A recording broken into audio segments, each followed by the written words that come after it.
Hello everyone, আসসালামু আলাইকুম। Welcome back to my another video. এই তো দেখতে দেখতে বাচ্চাদের 2 সপ্তাহের উইন্টার ভ্যাকেশন শেষ হলো, তো আজকে থেকে ওদের স্কুল খোলা। আর বাইরে যেয়ে দেখি যে প্রচুর স্নো পড়ে আছে।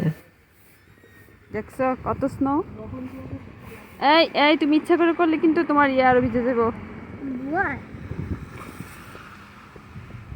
ইচ্ছা করে করো না, তাহলে তোমার সারাদিন এটা ভিজে থাকবো এত শাম। আর এত স্নো পড়েছে, তারপরেও এর মধ্যে আমরা রেডি হয়ে যাচ্ছি স্কুলে। মাঝে মাঝে হয় টেম্পারেচার যদি একদমই ডাউন থাকে, মানে নেগেটিভ থাকে বা অনেক স্নো পড়ে, তখন দেখা যায় যে স্কুল বন্ধ দিয়ে দেয়। বা অনেক সময় দেখা যায় স্কুল বন্ধ থাকে, সেটা আবার অনলাইনে ক্লাস নেয়। তো যেহেতু স্কুল থেকে কোনো এরকম ডিক্লেয়ার দেওয়া হয়নি, তো আমরা স্কুলেই যাচ্ছি। আর যখন হেভি স্নো পড়ে, তখন যে মেন যে রাস্তাগুলো আছে সেগুলো কিন্তু সিটি থেকে সল্ট দিয়ে দেয়, যেন স্নোটার সাথে সাথে মেল্ট হয়ে যায়। আর সাইড রোডগুলো আছে যেগুলো যার যার বাড়ির সামনেটা তারাই পরিষ্কার করে রাখতে হয়, কারণ যদি কোনো কারণে মানুষের কোনো দুর্ঘটনা হয় তখন কিন্তু ওই বাড়ির মালিককে এসে ধরে, তো সবাই সাথে সাথে পরিষ্কার করেও ফেলে। আর এদিকের বাচ্চারা কিন্তু স্কুলে যেতে খুবই পছন্দ করে। ওয়েদার যেমনই হোক, দেখা যায় স্কুলে যাওয়ার জন্য একদমই রেডি।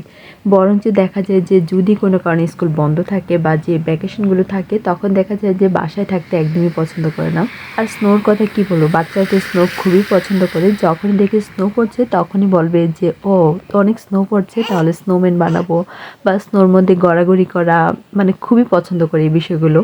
আর এরকম যখন ওয়েদার থাকে একদম হেভি স্নো পড়ছে, আমার শুধু ইচ্ছে করে পিঠা খেতে, মানে যে কোনো ধরনের পিঠা। বাংলাদেশে থাকতে তো শীতকাল মানেই পিঠা আর পিঠা, তো এখানে আলহামদুলিল্লাহ সব কিছুই পাওয়া যায়, বানাই বাসায় মাঝে মাঝে। আর আজকে যেহেতু এত স্নো পড়ছে, ঠান্ডাও আছে অনেক, তো ভাবলাম যে বাসায় যেহেতু গুড় আছে, আজকে তেলের পিঠা বানাবো। আর এই তেলের পিঠাটাকে আমাদের কুমিল্লায় কিন্তু বলে বড়া পিঠা, আবার সিলেটের আপু ভাইদের কাছ থেকে শুনেছি তারা এই পিঠাটাকে বলে হান্দিস পিঠা।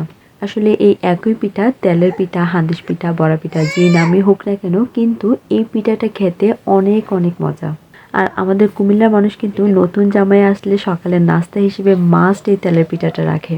যাই হোক, এখানে প্যাকেটে শুকনা চালের গুঁড়া পাওয়া যায়, তো এই চালের গুঁড়াটা দিয়ে আমি পিঠাটা বানাবো। আর এখানে চালের গুঁড়া নিয়েছি 3 কাপ আর ময়দা নিয়েছি 1.5 কাপ। মানে চালের গুঁড়া যতটুকু নেওয়া হয়েছে তার অর্ধেক দিয়েছি ময়দা।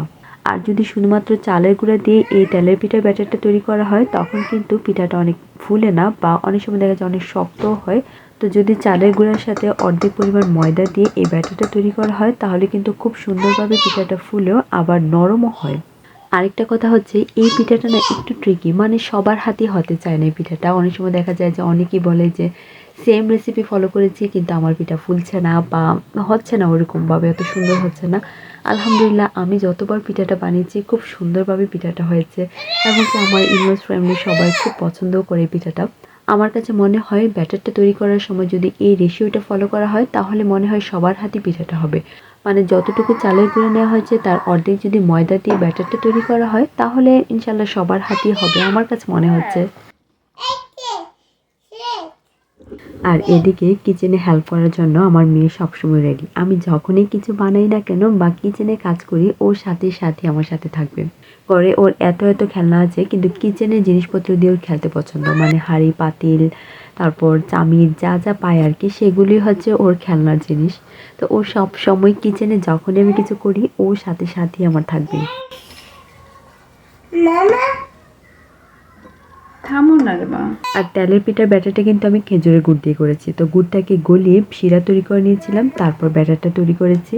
আর ব্যাটারটা তৈরি করেছি কিন্তু আমি রাতের বেলায়, তো আমি ওভারনাইট রেখে দেবো আর সকালবেলা পিঠাগুলো বানাবো। তো অ্যাটলিস্ট এই ব্যাটারটা যদি 3-4 ঘন্টাও রাখা যায়, তাহলে কিন্তু খুব ভালো হয় পিঠাগুলো বানাতে। আর এই ব্যাটারের কনসিস্টেন্সিটা হবে এরকম, খুব বেশি পাতলাও না আবার ঘনও না।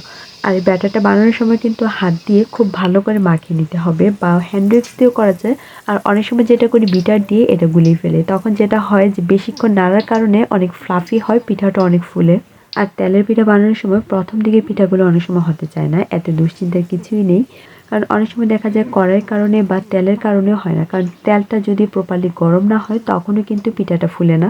তো দেখা যায় 2-1টা পিঠা না হলেও অত টেনশনের কিছু নেই। আর পিঠা বানানোর সময় আমি চুলার আঁচটা মাঝারি আঁচে রেখেছিলাম। আর পিঠা যদি হয় তখন কিন্তু খুব তাড়াতাড়ি পিঠা হয়ে যায়, মানে 2 মিনিটও লাগে না একটা পিঠা হতে। যাই হোক, পরদিন সকালবেলা খুব সকালে ঘুম থেকে উঠে আমি আগেই পিঠাগুলো বানিয়ে নিচ্ছি। কারণ ওরা এখনও ঘুমাচ্ছে, আর ওরা উঠে গেলে মানে কি বলবো, বাচ্চা কাচ্চা নিয়ে আসলে পিঠা বানানো অনেক টাফ। তো ওরা ঘুমিয়ে থাকতে থাকতে আমি পিঠাগুলো বানিয়ে নিচ্ছি। আগে আমরা যখন ছোট ছিলাম আম্মাকে দেখতাম যে খুব ভোরবেলা মানে ফজরেরও আগে উঠে পিঠাগুলো বানিয়ে নিত। আম্মা বলতো যে বেশি মানুষের ছায়া পড়লে নাকি এই পিঠাটা ফুলে না। আমি জানি না এর আসলে এটার কি সত্যতা। যাই হোক, এখানে আমি সবগুলো পিঠা বানিয়ে নিচ্ছি, আর আলহামদুলিল্লাহ পিঠাগুলো খুব সুন্দরভাবে ফুলছে। আর বাহিরে চলছে এই মুহূর্তে একদম নেগেটিভ টেম্পারেচার, মানে একদম কনকনে ঠান্ডা। আর এরকম টেম্পারেচারে কিন্তু তেলের পিঠা বা যে কোনো পিঠা খেতে খুবই ভালো লাগে।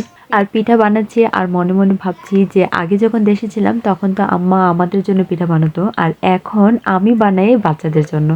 আশা করছি ভিডিওটি খুব ভালো লেগেছে। সবাই খুব ভালো থাকবেন। আল্লাহ হাফেজ।